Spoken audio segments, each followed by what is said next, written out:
Welcome to the Save What You Love podcast. I'm your host, Mark Titus. Today I catch up with Alexandra Climent in upstate New York. Alexandra is a rainforest conservationist, sculptural artist, and the founder of Endangered Rainforest Rescue, a women and indigenous-led nonprofit organization working to restore biodiversity by planting endangered tree species and protecting indigenous land in the Darién Gap of Panamá. Alexandra's artistic practice involves utilizing materials gathered from fallen trees in the rainforest that she collected over several years, working with some of the most dense and beautiful wood in the world. The aim of her work is to showcase the rainforest's beauty and highlight its urgent need for protection. She has published articles about her work, most recently in the World Sensorium Plantings, where she emphasizes the importance of protecting the Darién Gap and its crucial role in preserving indigenous lands. In 2023, Alexandra was selected as the United States country leader for the G20's Changemaker Summit, hosted by India, and was also recently chosen as a Next Generation Explorer at the Explorers Club in New York City, where she is a member. This is a very satisfying interview. I'm so excited to present to you Alexandra Climent. She is really doing the work on the ground, bringing the work to the world, and doing it with a lot of curiosity and wonder. Enjoy the show today. How do you say what you love when the world is burning down? How do you say what you love and pushes come to shove? How do you say what you love when things are upside down?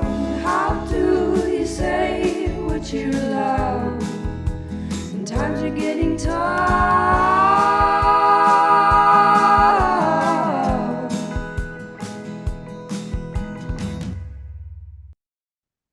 Alexandra Climent, where are you coming to us from today? Today, I am actually in my home in upstate New York, in Narrowsburg, a town called Narrowsburg. Cool. Well, you get around, and we'll get into that in a little bit, but I am such a big fan of your work, and you've taken a passion and turned that into your art, and you've also turned it into activism, and you've also created a personal, on the ground resonance with it as well. Very few people get to do that. Who encouraged you to do this work in the beginning? How did you find your way? That's interesting. I feel I had such a story that was very random in the beginning. It wasn't so much that I studied woodworking or conservation. I kind of fell into it. So just to give you a little bit of background, I was working for a construction company in college, and I was basically their secretary. My parents couldn't really afford to send me to school, so I had to work a full-time job. And this construction company built bridges, docks, and piers throughout the tri-state area of New York. So they were using this one type of wood in all of their government contracts to build these bridges and docks. And I became fascinated with why there was only one supplier of this wood. So a long story short, I convinced the construction company to let me go down to the rainforest where I found out this wood came from and kind of tried to do some research on it, to figure out why only one person sold it. Was it ethical? I was fascinated. So before I went down, looking back now, I thought that I was making all these connections in South America where I can go visit these sawmills and find this wood. But when I got down there, none of these things existed. It was just weird internet times, And I was just down there and I fell in love with the rainforest for the first time. It was the first time that I ever saw a rainforest. And I also fell in love with the wood. So I had found out that the wood was used in construction because it was some of the most dense wood in the world. So when you put it in water, termites can't penetrate it. It doesn't rot for a very long time. So I went down there and I saw this material. I saw the forest that it came from. And I just knew that you couldn't cut down these trees for this wood. but I also wanted to share that feeling that I was feeling of the rainforest, and I wanted to show the wood to the world. So I guess you could say the construction company inspired the first phase of this, but I don't want to give them too much credit. Wow, that our inspirations are really aligned. Similar feelings about wanting to share salmon and share the places that salmon are from and why they're so important to protect. Um, in our side of things over here, I'm curious, even before the construction company and that, was there something inherently curious in your makeup that led you to art, led you to finding curiosity and wonder and excitement in materials? And how did you see the world as a young person? Yeah, I mean, we had it rough, you know. I was fortunate to live. I was born in Queens. We moved out to Long Island where I went to high school. So I was able to see two different types of the world and living and people. So I feel like I was really lucky to be born in Queens and kind of be able to see diversity from a really young age. But things weren't easy. My dad was a musician. He owned his own business. My mom worked a couple different jobs. So I got to see pretty early on, you know, how life can be a struggle. And I was always very curious about other parts of the world, other people, other cultures. And that always made me think outside the box. And I think when it came to going to the rainforest and actually experiencing that, it really all came together for me because the rainforest is a place with more diversity than anywhere, right? Even Queens. So it's I think tied back to my childhood in a way, where I just always wanted to get out and see something different. I wanted to see how other people lived. And I'm very happy that I had that background of parents that were creative and they, you know, they had to work, but they also, it wasn't like they were doing these normal jobs like my father, you know, being a musician, like, but also seeing him struggle with that too, you know, it was all part of it. But Wow. but yeah, so I mean, all of these things, it's like wings of a butterfly, right? You never know where they actually meet you, and then you go with it. Um, Exactly. yeah. Exactly. That Mhm. that it's always fascinating to me how people find their path of mountain water, and it's generally not a clear, decisive path. It's something that takes us off in a different direction oftentimes. Mhm. Thank you for sharing that. Um, how did you get into working with wood specifically, and what type of wood was it that you were exploring with the construction company back in the day? So the name of the wood the construction company was mainly using for their project was called Greenheart and a little bit of Ipe, which is more commonly known. And when I went down to the forest, like I was telling you earlier, and I saw the rainforest for the first time, you know, I didn't know what I wanted to do with the wood. I just knew I didn't want to cut down any trees, right? I Mm, just, it was the feeling I got when I was there. So I actually went on this journey of spending many, many years of my life collecting fallen trees from the rainforest. And this is how I gathered the wood ethically, right? Now, I had no idea what the heck I was going to do with it when I mm. got it. I just knew that I wanted to use it and show it to people. So after spending several years of my life collecting this wood, waiting for it to come to New York because it was a whole battle of dealing with customs and, you know, I was like 19 or 20 at the time. So yeah, it was there were so many different, you know, like a lot of red tape. I'll just put it to you that way. So once I got the wood back to New York, I still was working a full-time job. Like I think I had moved from the construction company since then. I had graduated from college. I was working in the basement of some like retail store. It was like very depressing, but then I would be there, but then I was like going down to South America to collect this wood and I had this larger project in the works. So it was like such a weird identity crisis. Hmm. And then anytime when I finally got the wood back to New York, I didn't have a wood shop. I didn't have anywhere to work with it. I didn't know how to make anything from it. And my idea at first was like, okay, I'm going to make tables, right? I have these stumps. about, 7, 8 inches thick, and I need to get them cut into thinner cookies, and then I can start to make tabletops from them. So actually, my mom would drive me to all these different mill shops, woodworking shops, like throughout Brooklyn, upstate, on the weekends, whenever I had off from work, and I'd take a piece of wood with me and I'd say, hey, can you help me cut this? And everybody said no.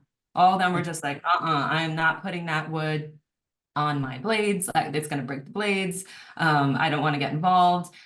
And it took me so long to find a shop. I was walking in Brooklyn and there was a garage that was shut, but I heard like the sound of a table saw. And I like knocked on the door and some guy came out and I was telling him, I was like, I have this wood, I have a bunch of it and I need help cutting it, learning how to use it. And they're like, oh, come in, bring it in. Actually, they're like, just take a table, come after work and you can play around with it.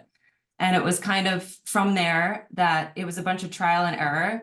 The shop was filled with a bunch of dudes, from all over the world. And each one of them was trying to like help, like cut it and do different things with it. And they were all stuck. They were like, oh, this material is so hard and dense. And so to go back to like what species those ended up being, they are names that a lot of people haven't heard of, but I'll rattle off a few for you. Sure. Kabukali, Shibadon, Wamara. There is a little green heart in there, Mora, just to name a few. Pentaglone, which is very similar to purple heart, but it's a different species of tree, which a lot of people tried to argue with me about online. So yeah, a lot of names that people haven't heard of before. And, from the beginning, from when I started this, using that material and making something from it was really a callback to the rainforest, right? It was like, maybe if people can understand the beauty of this wood through something that I make, it'll get them to care about a place that maybe they'll never see in their life, right? So that was the beginning of that whole entire process. And it took many years, many, many years. Well, so well spoken, and I'm just blown away. I mean, I could barely navigate getting up to Bristol Bay when I was a 19-year-old, to work in a fishing processor. Um, how did you put this all together? I mean, clearly would have been a very precocious young person, but man, logistics, getting yourself down there to the rainforest, just yourself, much less identifying the wood that you need and having access to it and getting it onto a barge or a ship and getting it up here and dealing with the red tape. Like, how did you put that all together on a practical level?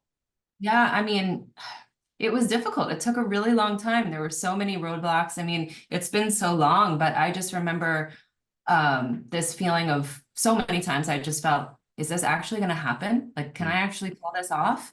Because I mean, even honestly, being a woman down there, like, was difficult. People didn't want it. They were confused. They thought, like, I used to actually disguise myself as a man when I would go down there. I'd sign my emails Alex, just so people would think that I was a guy, So I Love mean, it.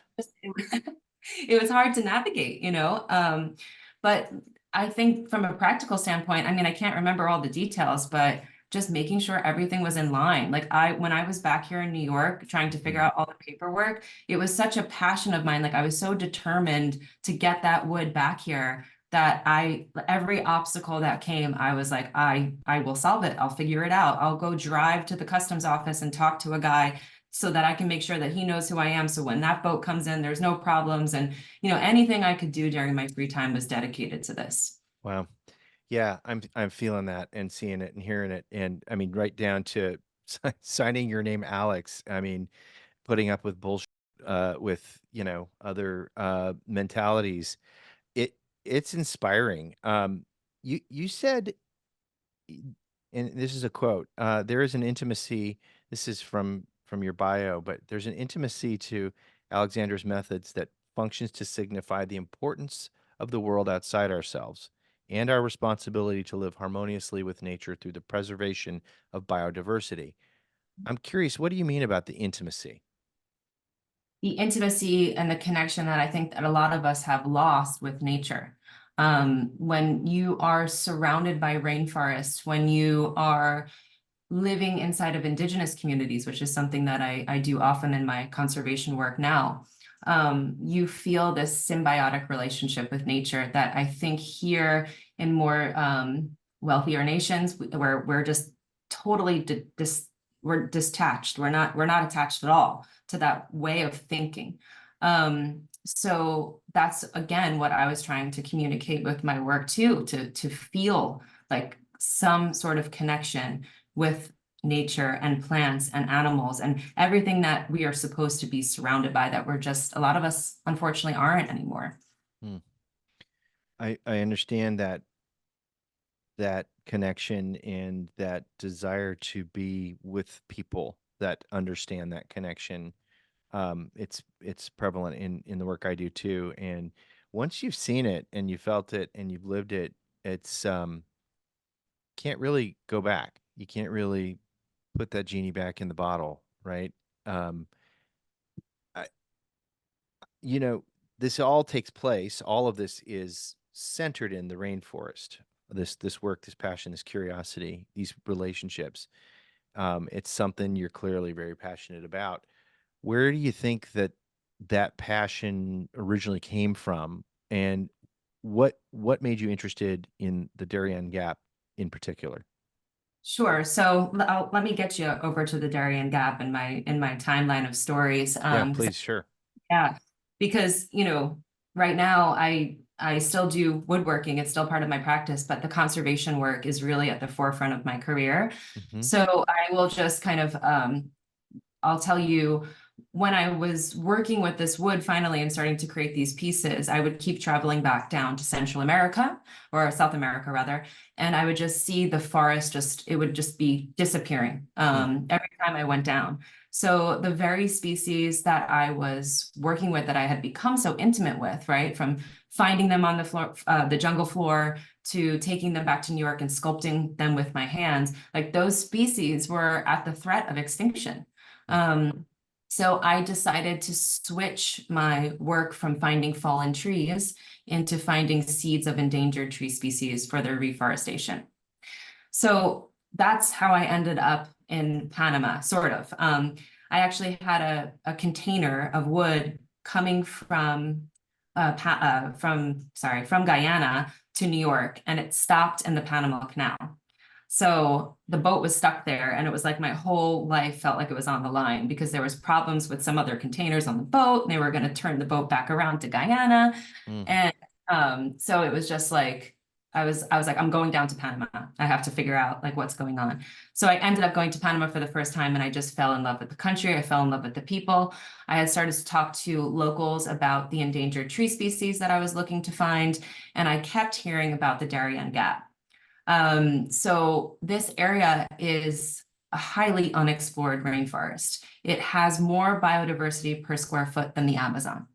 So a Wow. lot of these tree species that I was looking to find could actually still only be found in the Darien Gap. So that's how I ended up in Panama. And that took me on a whole new journey in my life. Hmm. Everything that I'm hearing is you discover by experiencing, by saying yes. There's a lot of yeses here, Mhm. and self propulsion into these new experiences. Are you afraid of saying yes? Are you afraid of going to these new places and these new frontiers and these new horizons? Do you ever get any kind of anxiety about that, or is it something that your override of curiosity and wonder takes you around that fear?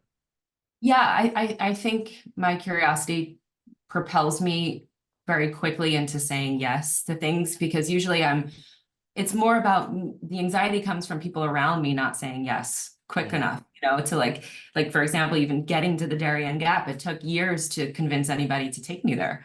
So I'm kind of always ready to hop on the next opportunity, because I mean, even especially with my work in conservation, like we don't have time to be taking any breaks with this, right? The conservation work needs to happen now, because this forest is at the threat of mass deforestation. So I just feel that you have to, when you're passionate about something like that, there's really no time to say no.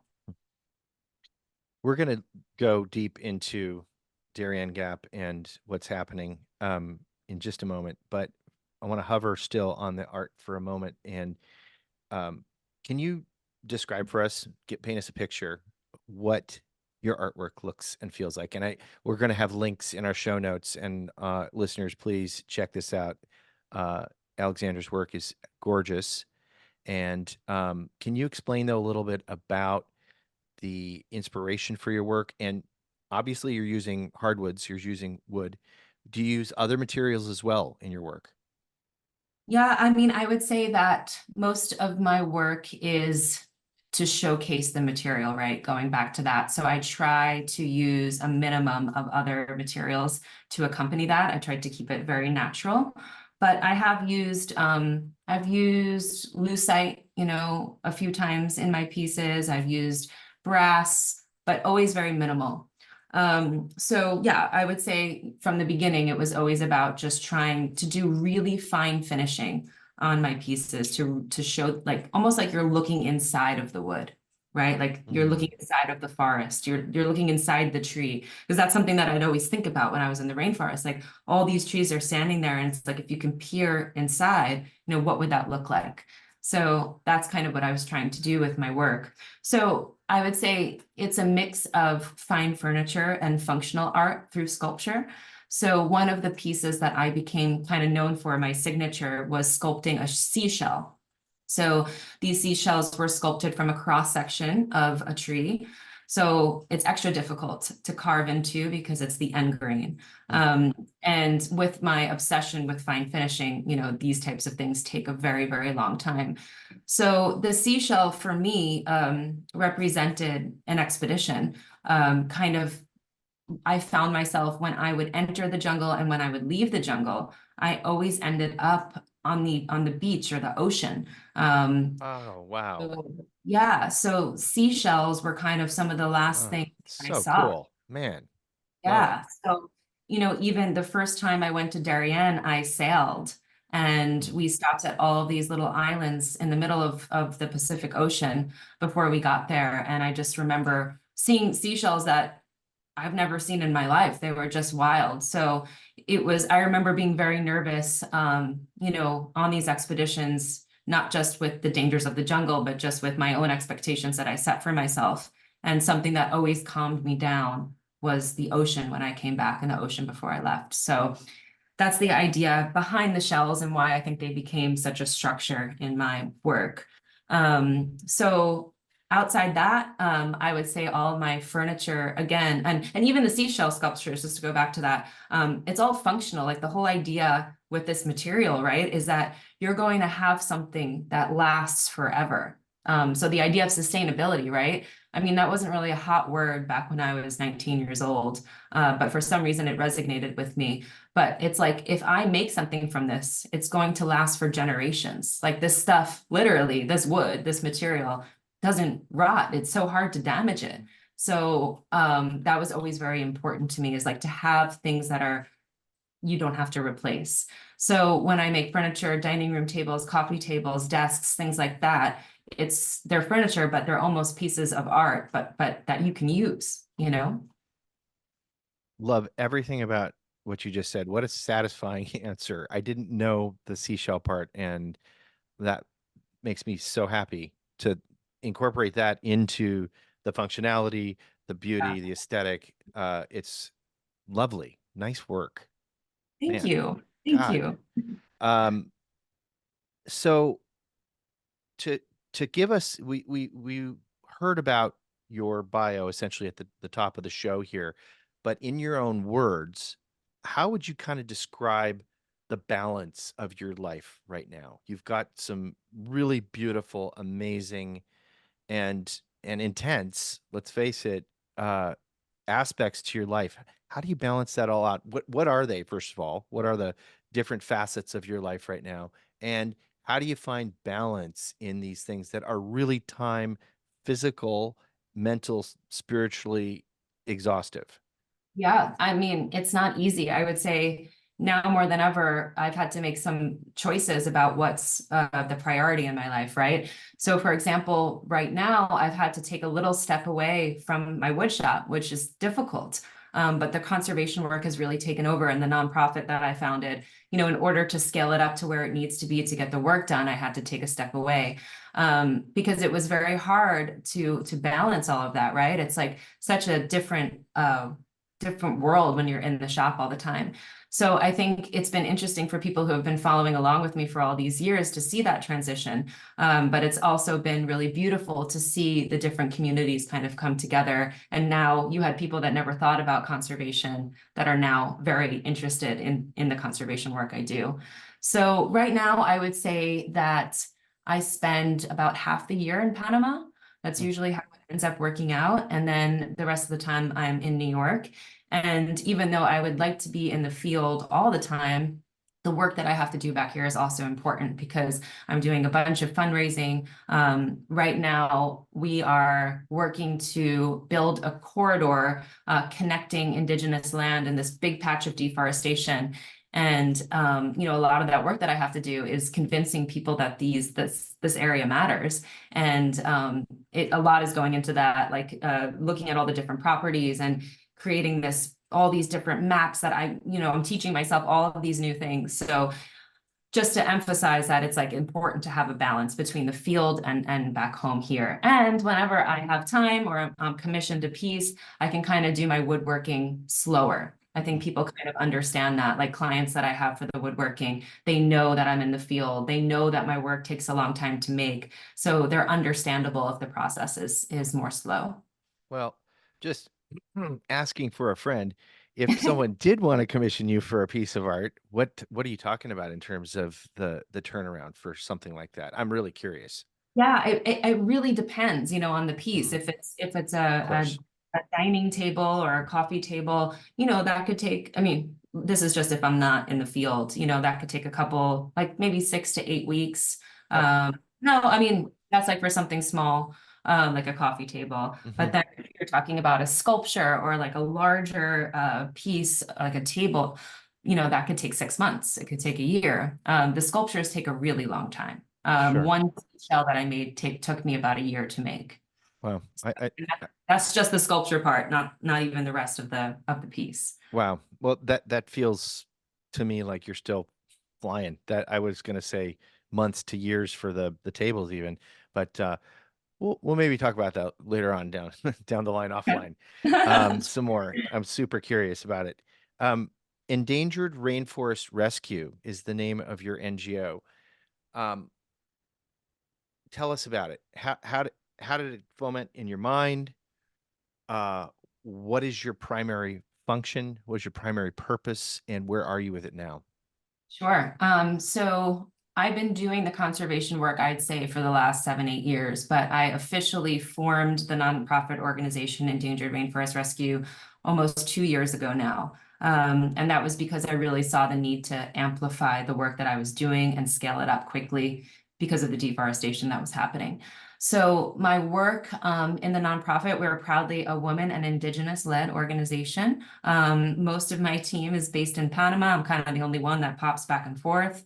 And the project started out really with these expeditions to find endangered tree species. So, when I had left Guyana, when I got the wood back and then came to the Darién Gap for the first time, my mission was to find these lost kind of endangered tree species.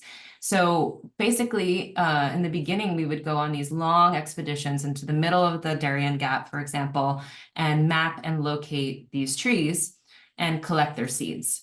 So over the years, we've set up a couple different nurseries in different indigenous communities, basically where we grow all of the seedlings the seeds that we collect from the forest, grow them into seedlings, and then when they're ready, we plant them out in areas that have been deforested. So that was kind of like the basis of the organization. Now, we really kind of, I wouldn't say changed it up, it's still the same thing, but right now we've taken on a really big goal of this corridor that I mentioned to you before. Mhm. So it's a very ambitious project. And if I can just, I'm going to use my hands, but so Oh, sorry please for do. listening, but Please do. one thing here. Hands-friendly show here. So imagine, so the area that we're working, it's the largest patch of deforestation in the Darién Gap, and it's surrounded by, on three sides, protected areas, right? So right in that middle of deforestation is Panama's longest river, the Chuquenaque. And we're kind of using that river as a guideline to create a protected area. So actually there's it's like fragmented forest happening in between this corridor, right? And most of the deforestation is from cattle ranching. So you have, for example, the jaguar that is walking this really thin line of forest through the corridor.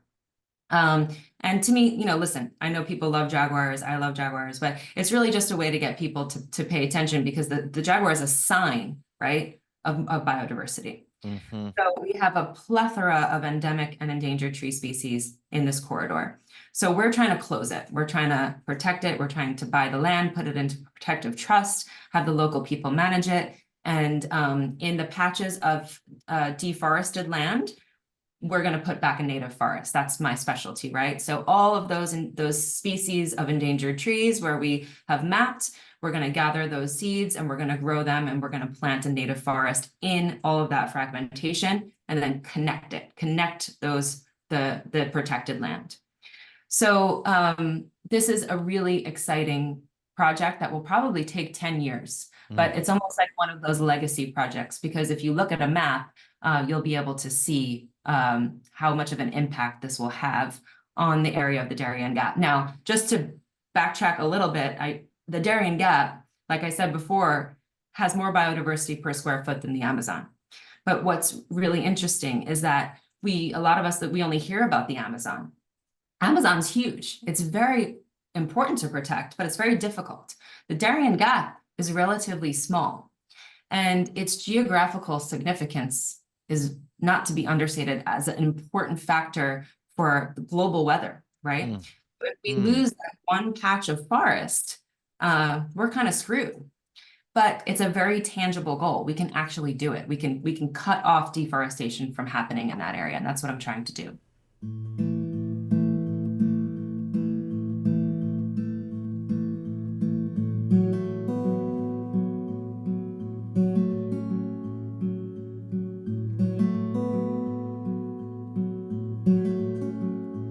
Halftime. Did you know you could have the world's finest wild salmon shipped directly to your door? It's true. Our Ava's Wild Bristol Bay sockeye salmon is the lowest carbon footprint center plate protein on the planet, and it's packed with heart-healthy omega-3 fatty acids. Don't take our word for it. Ask chefs like Seattle's Tom Douglas and Taichi Kitamura, who are serving our sashimi-grade wild salmon in their award-winning restaurants. You can have the exact same fillets we deliver to them, shipped flash frozen to your door. What's more, Ava's Wild donates 10% of our profits to Indigenous-led efforts to protect Bristol Bay in perpetuity.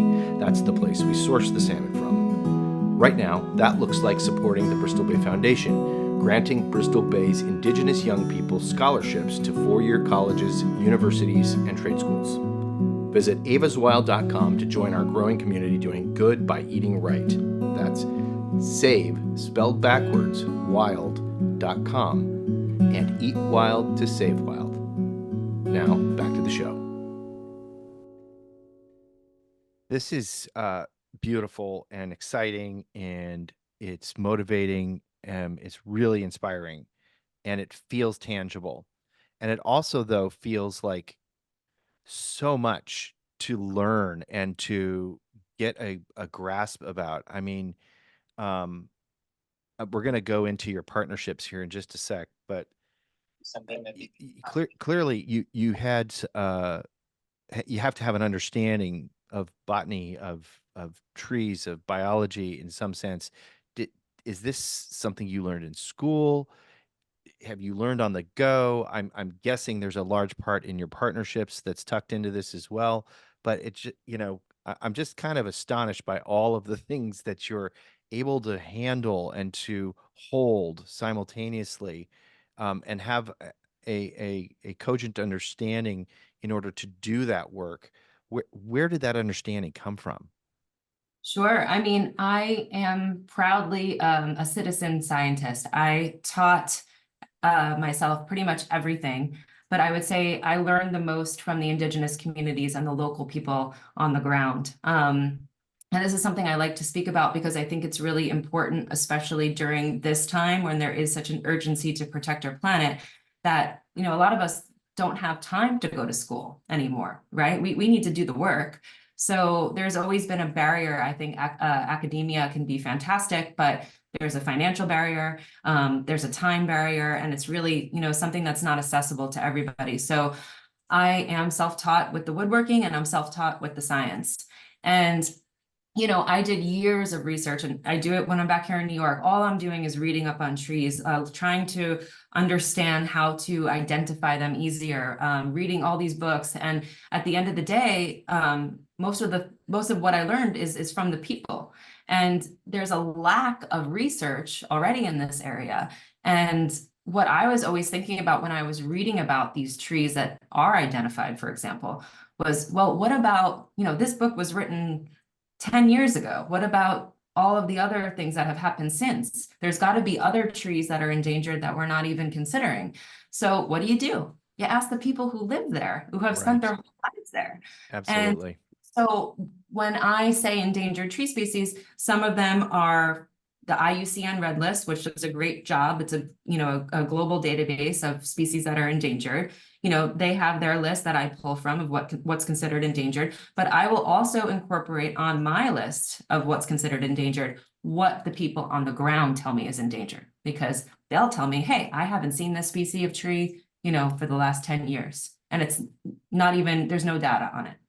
So learning from those people is everything. And I think we all need to be more open-minded to do that. And I also want to give people the confidence that, like, at any moment in your life, you can go learn something. You don't have to put yourself into debt, going to school to do so. Well, I think cultural attitudes toward mandatory college enrollment for quote unquote success in life are shifting dramatically these days anyways. And I know lots of people that like you are, I'm one of them too, are self-taught in many things. Friend up in British Columbia, Alexandra Morton, who's lived in place around salmon, and then salmon farms that have come in, and mostly, learning about observation. My friend Tom Douglas, who's a chef, he learned all self-taught on the ground as well. It's what I'm hearing from you is this internal combustion inside of yourself to seek out that which brings wonder and joy and curiosity in your life, and then stopping at nothing to learn about it to the fullest extent. And that's incredibly admirable. Um, you've stated up front that you're proudly woman and indigenous led and partnered. Why is that so important to you? Sure. I mean, from what I told you before about being 19, 20 years old, going to the jungle, being a woman, all of these things, it was like I had to break down a lot of barriers. And often we see organizations, and, this isn't just about being a woman and being indigenous, but it's about, like, having people that don't come from the same class background as well, right? Like, we're talking about class issues, in tandem with cultural issues as For well. sure. For sure. So I always like to highlight that too. And being indigenous led, I mean, it's a no-brainer. I mean, it's their forest. It's they've taught me everything. Mhm. So there's no school that they could go to where they learn any more than they need to living in this environment, which is the most beautiful thing in the world. We don't, it's just, I mean, and this is going outside your question, but just that they live in a place where they have a symbiotic relationship with the forest. Everything around them is what they need. It's a truly sustainable way of life. So having them be at the forefront of the organization is very, very important. And being a woman's important too, just to show other women that it's possible, right? That you can do this. We often see a lot of conservation organizations run by men. Mhm. Good on you. Great answers. Can you give us a big picture on why you've given us little snippets all along the way, and it's making sense to me perfectly. But why, from a global perspective, why is the Darien Gap so important? And what paint a picture for us? What are we looking at there when if we were to set our feet down on terra firma, what would we see? Yeah, I mean, this is one of the most exciting things for me to always explain to people because I just think it's fascinating. So the Darien Gap is a little patch of rainforest that connects North and South America. So previously, you had North and South America were two separated continents with the ocean, in between. They were not connected. And millions of years ago, because of all these different cool things that happen over time, the Darien Gap rose up and connected the Americas for the first time. Hmm. So this area is the connector of the Americas. And what this means back then is that it opened up migratory pathways for animal and plant species between the Americas for the first time. And also what's fascinating too is that the mountains, they rose up and down out of the water over millions of years as well. So a lot of species were trapped on these mountaintops, and that's why you have so many endemic species that are yet to be discovered in this area. So from the perspective of globally, you have a forest that has some of the highest carbon stocks in the world. You have a forest that is, again, like I said, relatively small compared to the Amazon, but you have every different type of ecosystem. You have upper montane forest, lower montane forest, swamp forest, dwarf forest. You have coastal forest. And it's all in this very tiny place, cloud forest. So it's really like the Darien Gap is kind of like the Garden of Eden, you know? Wow. Wow. That's how I like to describe it. Mm, incredible. Mhm. Um, my light switches are all, I'm going to try to stay focused here. I like which. Like you got 7 things that just lit up. But I Oh, want I to thought you stay. meant like physically your light switches were going off, and I'm like, oh. That would be a good trick too. That would be that's special effects here. Yeah. Um, it's in Panama. How is it working with the Panamanian government? Do you have any kind of interaction? Is there any friction there? Is that been a decent experience? And what's it like working with the Panamanian people writ large? Right. I mean, Panamanian people are they're the they're the ones that made me want to work in this country to begin with. I mean, just the most open, loving people, curious people that I've ever met. So they've been fantastic. And I think, historically for most Panamanians, they don't hear about the Darien Gap from a place of ecological significance. They hear about the Darien Gap and they're just told never to go there because it's too dangerous. Hmm. So it's been really interesting over the years with my Panamanian friends, like convincing them to think about this place in a different way. And it's kind of, I've been working on, I hate the word marketing, but, the marketing of the Darien in a different way. Mm-hmm. And to speak to the government, there's a lot of issues historically with the government in Panama. I can get into that and ramble on for another hour, but I will say that they just had an election, and the new Minister of the Environment has been very open to helping conservation projects. So I'm very excited about his part of the government where he's working and what they may do. Have they done it yet? It remains to be seen. But I think that after the protests, there was mass protests back in October against an illegal Canadian mining contract. And since that, there's been a new pride in keeping Panama green. Mm-hmm. So I think that the government has kind of latched on to that, which is good. It's putting pressure on them to care more about the environment. And there's a new sense of pride in the Panamanian people. You mentioned Costa Rica before. That's a country that's very prideful for the eco kind of conscious, right? And Panama has that same potential, but they've never focused on it. It's always been more about the economy and development and growth. But they still have a lot of work to do, a ton of work to do. Hmm. What would you mentioned 10-year window here in terms of a project. What does success look like to you in a 10-year time horizon? Yeah, I mean, when we're talking about the corridor, I think getting a lot of that land secured and out of the hands of people who are coming down and clearing it is a major success. I think the scariest thing to me is not doing that, right? And those patches of forest that are still intact, I'm scared that people are going to come in there and cut them just to graze cattle, even though there's plenty of cattle places to do that that are already cut. They're still coming in rapidly. So success to me is protecting that land and having something tangible to point to, because if we can do this and people start to see it, we can do this in other areas of Panama. Mm-hmm. And as I described before, the Darién Gap and the Panama as a country, it is the ecological corridor of the Americas. So we need to keep that intact.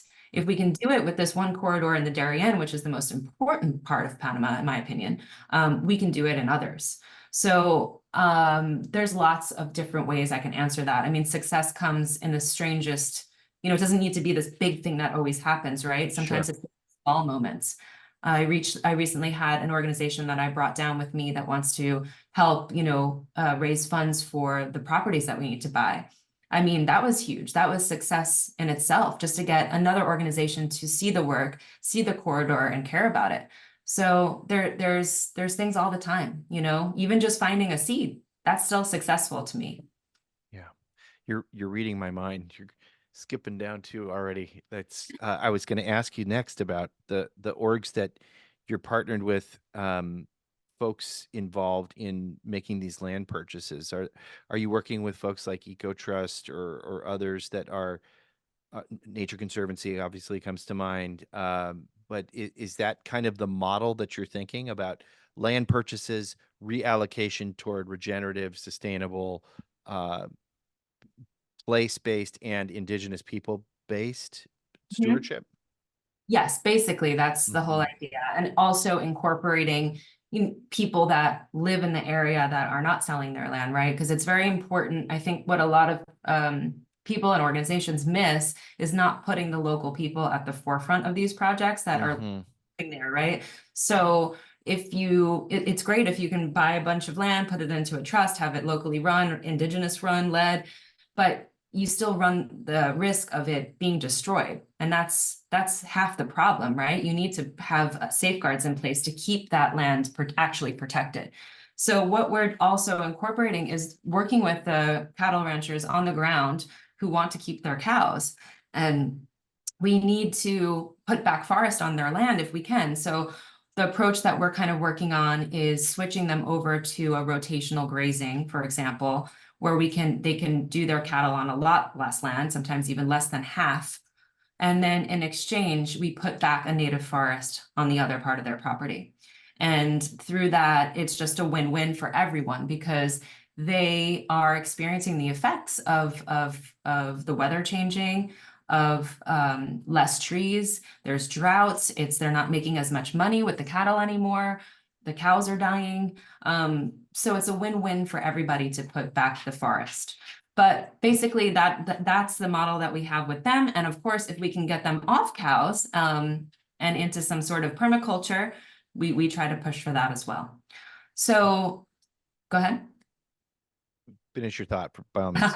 Oh no, I was just going to jump back into the organizations that we partner with. So Please do. yeah, very excited to say that we are partnering with Saving Nature, which Mhm. is an organization that's focused on corridors. So something that I've been, screaming at the top of my lungs about is like how important it is to connect forests. Like we have all of this fragmentation happening between these beautiful intact forests. So when you have this fragmentation, species can't move as normal, right? It's disruption. So if we're reforesting, we don't want to reforest in just some random area of deforestation. I mean, that's great, but we want to do it in areas that we're connecting to make a larger impact. So it's not just the Darien, it's not just Panama, it's the Americas, right? That's how we want to have impact for where we grow these native forests. So that's what Saving Nature does, is they help facilitate that. So they are our kind of main partner right now to start the funding of these properties. But like you mentioned, the Nature Conservancy, there's some other organizations that we've had contact with, and Rewild, we're not officially partnered with them, but I have a great contact there. So we're all kind of pooling our ideas. Now that this corridor really came together, now that I put together the mapping for it and the vision, it's like we can present it in a way where I think a lot more of these organizations are going to want to get involved. Beautiful. God, you're doing it all right. The other piece that you hinted at that I was super curious about is you're so right. You can have these grand dreams and expectations and goalposts, but it's really being in the now. And I get a sense from looking at your social media and the media that you've put out that there are some really satisfying moments in the now.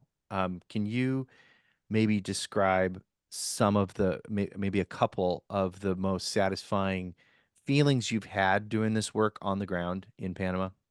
Sure. I mean, there's so many that come to mind, but on one of our recent reforestation trips that we did, we were kind of the seedlings were ready to be put back into the forest, and we were reforesting on this kind of the edge of a mountain. And I had a small team with me. There was about 5 of us, 6 of us, but we had, a couple hundred seedlings maybe that we had to carry up into the mountains. And this happens often, but we started to load them up. We had these little backpacks, and all of a sudden our team of 5 or 6 like turned into double, then triple. And then we had like 20 people coming to help us on this trip. And it was just all members of the community that kind of like walked out and started to carry, plants. So you had little kids that were carrying just one little seedling, and they hiked up the mountain. And it was just this beautiful reminder of coming together on this. And I was just so overwhelmed with emotion. Like I said, even though there's been moments like that before where the communities come out, but it just made me really understand how you can inspire other people as well. Like all of these people that weren't previously interested in this, just coming and helping and feeling so prideful at the end of the day. Like that was so beautiful to me. So there's so many moments like that. And I mean, even just going back to the trees that I've mapped and seeing that they're still there, right? These old growth trees that are producing seeds, they're not easy to find anymore, some of these species. So when I go back and I'm able to see it and there's seeds on the ground, it's just overwhelming. I get overwhelmed in emotion. Mm. You are living a very rich life, a very full life, one that seems like it's moving fast. I can identify with that too. When you're in that rainforest, do you take time for yourself to be present? Like you just mentioned a moment with observing, but is there something there in that connected space with those ancient trees and the people that have been there for time immemorial that allows you to really tap into the now? Yeah, I mean, I'm fortunate to have so many of those moments just even throughout the day there, right? Because there's no service, there's no cell service. And every moment from waking up and having breakfast with the local community to dinner and laughing and sometimes some chicha, which is like an alcoholic drink that they make. There's so many moments throughout that when we're not doing the physical work, but we're just talking to each other. So there's a people connection for sure, just times on the beach. One of my nurseries is located on the Pacific coast in the Darién region when you're almost in Colombia. I don't know if that makes sense. But it's called Playa Muerto, Dead Beach, and it's very, very hard to get to, very difficult. So you have a beach with nobody on it except for the local community. And I just get to sit there every day after being in the field with the kids and watch them play and just watch the sunset. And it's just, I still get so emotional about it. Doesn't matter how many times I've been there. And yeah, to me, that ocean forest connection, there's just something so beautiful about that. Like calling back to my sculptures with my shells. It's like we spend the whole day in the dense tropical forest, which backs right up to the beach. But there's something so beautiful about going into the forest, sweating, being covered in bug bites, and then coming out to that ocean at the end of the day. And when you're surrounded by these trees and this forest and these sounds, like there's nothing more, like it's funny because there's no humans, but there's nothing more human about it, because it's like we're part of it. We're like, you feel the vibrations. It's like it's like you don't even need to like it's the best drug in the world, right? It's like because you're just your whole body just absorbs the frequency of all of the biodiversity that's around us. So sorry if that was a long-winded way to answer your question, but it's when you even think about it, I start to feel those feelings. You went right to the heart of it, and I got nothing to add. It's beautiful. Thanks. I think some of our listeners probably are thinking from a practical level. Are you what kind of measures are you taking to take care of yourself? Like this is not, you know, this is not walking in the suburbs. Just the travel, the people that might have nefarious ill will along the way. Uh, the rainforest itself. I'm guessing there's venomous snakes. I'm guessing. How do you take care of yourself during all this? Yeah, it's always something that I have to work on because when you're doing something like this, it's constant. There's never a moment where I feel like I'm not working, right? Hmm. So I think something that I've found that's very important for me recently is trying to surround myself with people who have a similar worldview and outlook on life. I think that oftentimes we kind of get absorbed into communities, or when I'm back in New York, for example, people that you just known your whole life, and that brings a whole different perspective on things, and that's great. But there's something about having other people that you can speak to about these types of things. So that's something that I'm really trying to cultivate in the last couple of years, especially since things have intensified. I think a big break for me where I needed it mentally was after the protests in October in Panama. My friend lost his eye. He was shot by the police with a pellet gun. And I, there was so much emotion in that. I think being in the street and protesting alongside everybody was healing. Um, but it was just so much to think about, like all that I'm doing in the forest, and it's like people are still getting hurt every day. The world is in such a state. There's other things going on that deeply affect me, and I started to think like, does what I do even matter? It's only Hmm. this much. And that's when I kind of knew that I had to take a step for myself and just mentally take care of myself. And talking to my friend Aubrey, who lost his eye, he's actually the one that was like healing me, from being upset about what happened to him.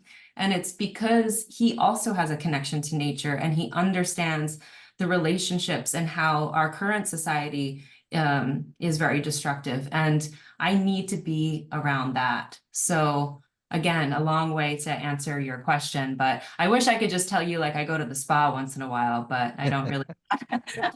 It doesn't really work for me. Although, I'm not sure I'd buy it if you said that. So, I mean, even like cutting my hair, like I haven't had a haircut in like 3 years. I'm like, I should go do that. That would be probably a good thing.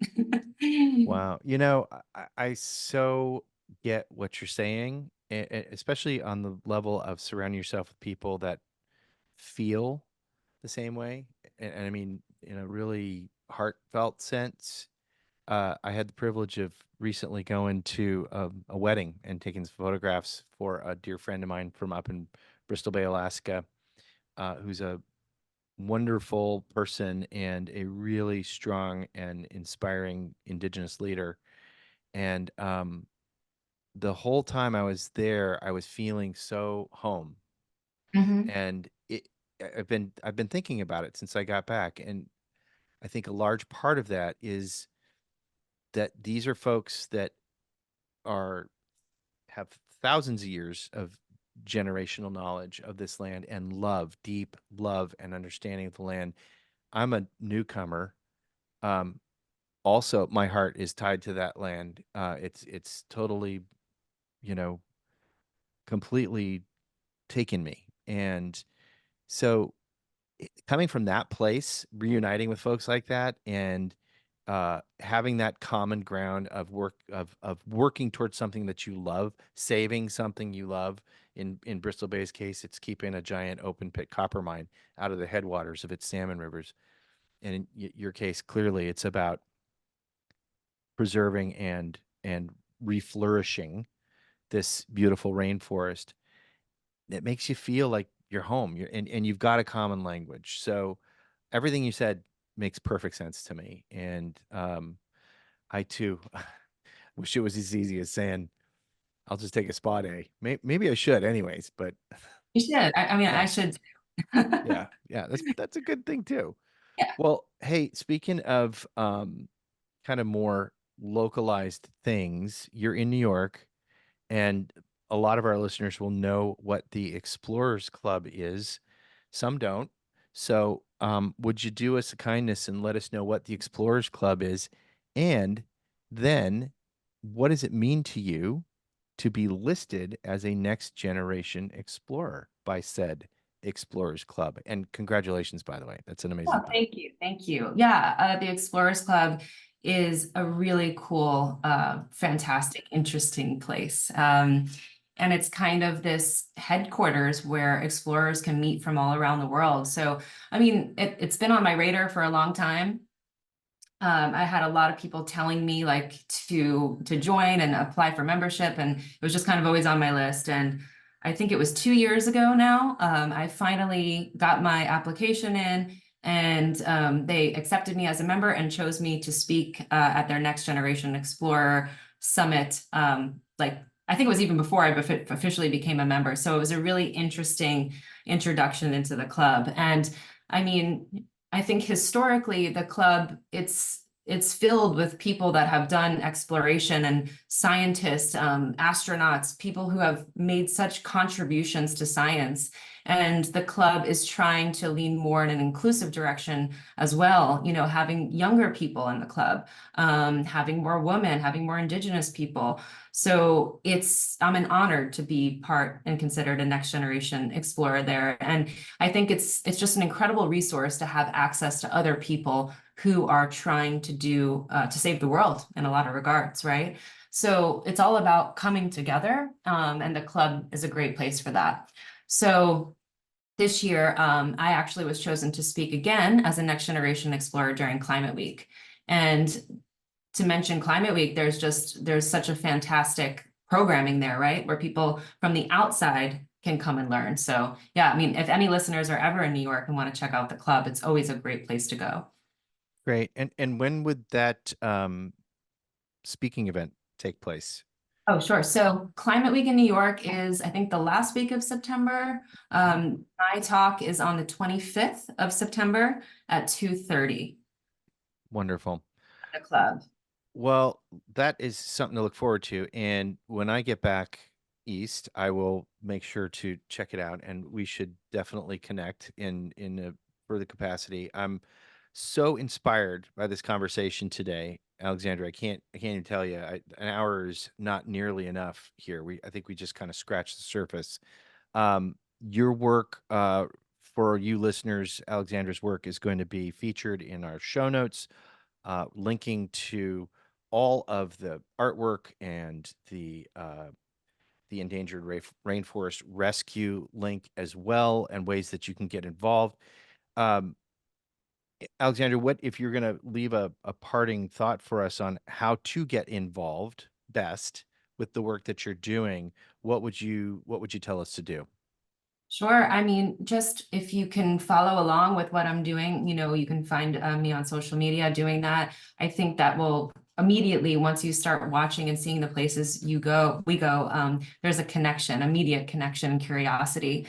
So also, if you can donate, that's always very helpful. What we're trying to do in the corridor, you know, it takes a lot, and every person has a part to play in that. So again, having that tangible impact, trying to raise money for these properties that we will protect, you can do so on the website.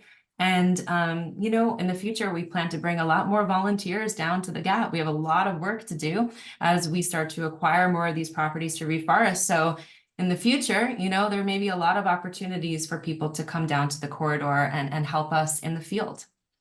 Wow, that's incredible. Gonna ponder that too, man.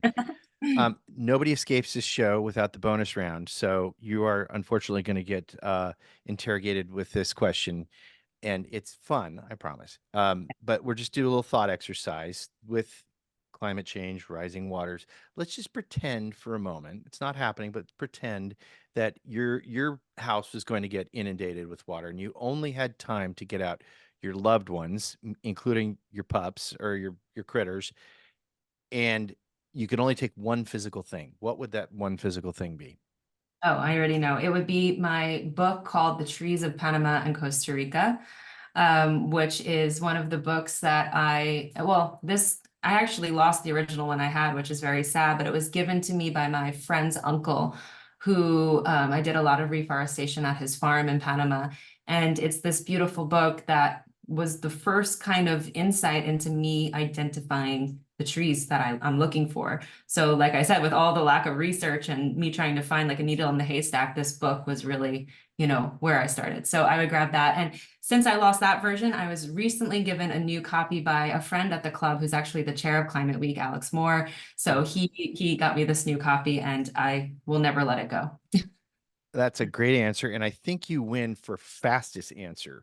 Most Oh. people have to sit and think about it for a while, so that was awesome. Second last part is, okay, if it was just one trait about you, one thing that makes Alexandra, what would that one thing you take with you be? That's a harder one to think about.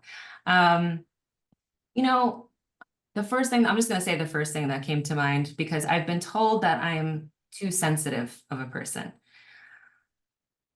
So I think in order to be contrary to all those people that told me that, I would take my sensitivity, because I think that's what's opened me up to wanting to experience the world and to see other cultures and people as equals, is my sensitivity, and to see the injustices of the world and people and nations like the Global South, for example, dedicating my life to another place that I feel like we've taken so much from.